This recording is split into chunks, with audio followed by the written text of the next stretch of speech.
Welcome to Newsmax TV. I'm Kathleen Walter. With us now is the former Republican congressman from Florida and a veteran of the Iraq War, Representative Allen West, the director of Next Generation Programming at PJ Media. He joins us now via the phone from Los Angeles. And Congressman West, thanks for being with us today. Well, it's a pleasure to be with you. It's a horrific and horrible occasion to have to speak with you on. Absolutely. And as you're aware, 3 people have died, more than 140 others were hurt in the first mass casualty bombings here in the U.S. since 9/11. What is your reaction to what's happened, and were you surprised another terrorist attack has happened on U.S. soil? Well, first of all, I want to send out heartfelt condolences to those who have lost their loved ones, those who were wounded, and those multiple amputees, as well as some of the South Florida running community that was there in Boston. So, first of all, those condolences go out. And, one of the things is we have to understand that, this idea of terrorism is something that is relentless, is very determined, and is very diligent. And we have to continue to, keep the pressure on. Remember, we have to be right every time. They only have to be right one time. And I think we saw that occur. And yes, it is very troubling that, again, we have this instance that happened, but, we were very successful, maybe even lucky that the Times Square bombing did not occur. We had the underwear bomber that was on the aircraft that was landing in Detroit. We had the gentleman who wanted to, take an attack against President Bush down in Texas.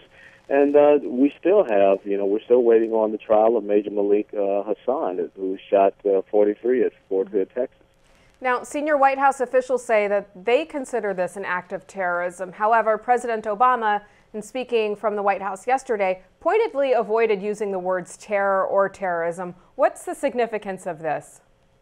Well, I think it is significant. I think that, I hate to say it, but in a lot of people's minds, we still have not resolve the issue of Benghazi. And, many of us are concerned about that, especially in the military side of the house, because a lot of the words that we heard from the president yesterday kind of mirrored what we heard about Benghazi. And we have not gotten to the bottom of that. We have not brought anyone to justice, and we lost an ambassador, 2 former Navy SEALs, and a State Department worker, and what we know was a terrorist attack.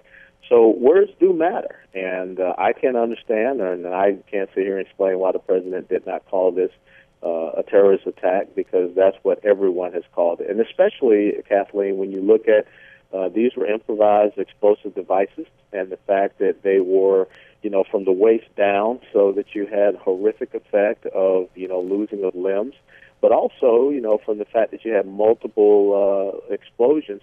This was kind of like a kill zone that was designed there toward that finish line at the Boston Marathon. Now, last night, Mideastern terrorism expert Walid Fares told me that there's a 50-50 chance this is the work of foreign terrorists, perhaps al-Qaeda. As someone who fought terrorism in the war in Iraq, do these bombings appear to you to be an act of jihad or domestic terrorism?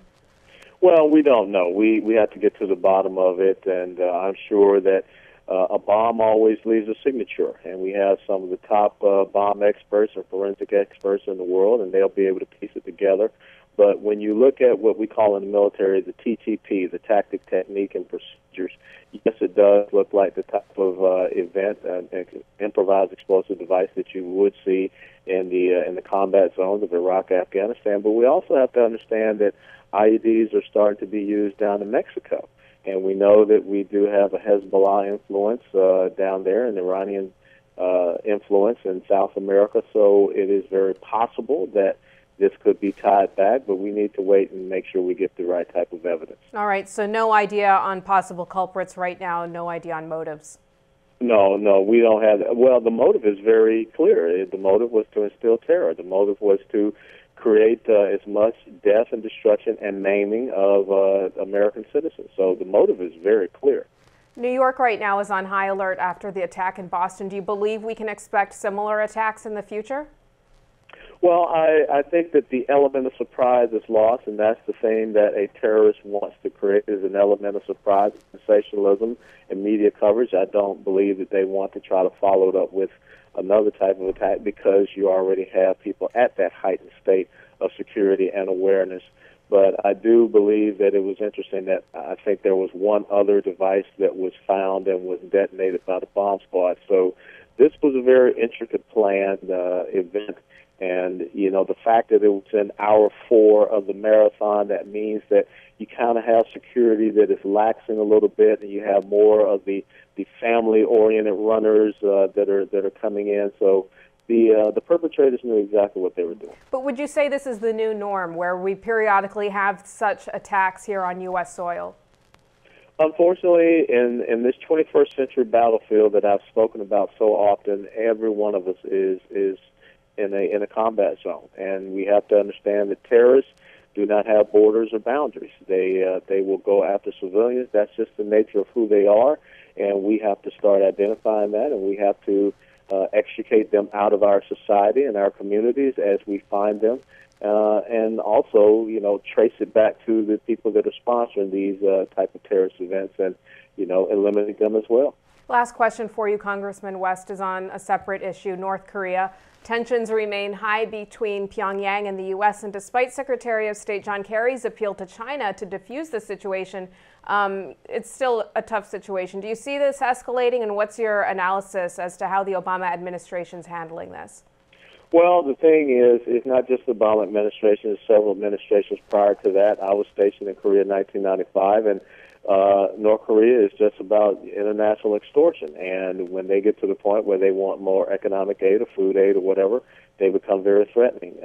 And we are going to have to deal with them to let them know that we're not going to, there's no more negotiation, compromise, or what have you. And we need to put the pressure on China to get their little mad dog, Kim Jong-un, under control, and that rogue Stalinist state. But when you look at China, they feel that they have an economic advantage over us because of our situation, which former Chairman of the Joint Chiefs of Staff says that is a national security issue, our debt. So I don't think that you can really be in a position to persuade the Chinese to do anything. So we're going to have to stand firm. You know, the rhetoric and the talk, let them do that, but we're going to have to be ready to take an action. And I think that you will see North Korea probably try to take some type of small-scale action like they did with sinking the South Korean vessel or firing some artillery into South Korean territory to try to show that they're serious. I don't think that they can launch any type of missile that would threaten the continental United States or any of our territories, but